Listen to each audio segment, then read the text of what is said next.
Weaving between the congested 6 a.m. traffic, I pray under my breath that God spares me, while desperately begging my husband to drive faster.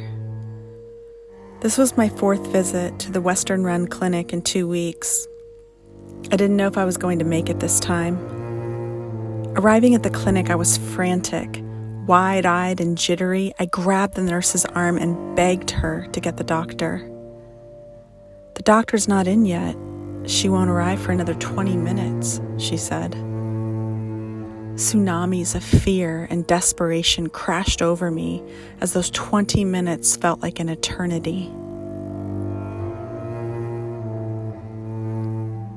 Standing in the tiny, hot delivery room, I tried to gain my composure as the nurse, who was teaching my friend and I how to deliver babies, left the room for a chai break.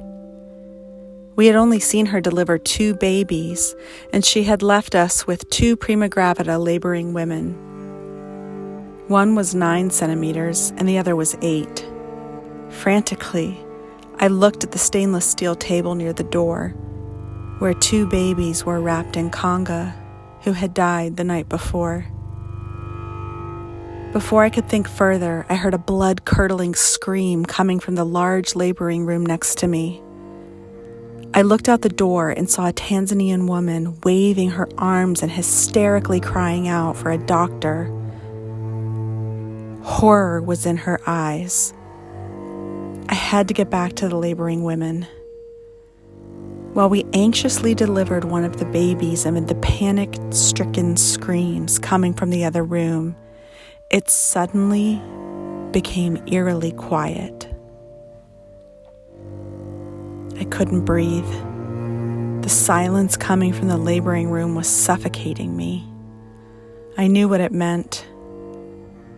It had only been 2 weeks prior that I was the panicked woman, morbidly crying out for a doctor. I was alive and reliving it all in this moment. My body was engulfed with fear, sorrow, and pain, while unanswerable questions surged through my brain. As I left the hospital hours later, I walked past another stainless steel table, this time draped in a white sheet. I could see the outline of the woman's face, her body, her pregnant belly still cradling her unborn baby. I didn't even know her name. Months later, I found myself back in my country of origin. Lifeless, I was now that nameless woman,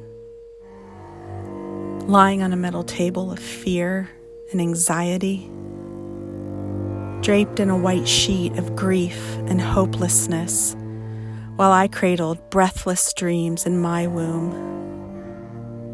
I wondered if I'd ever give birth again.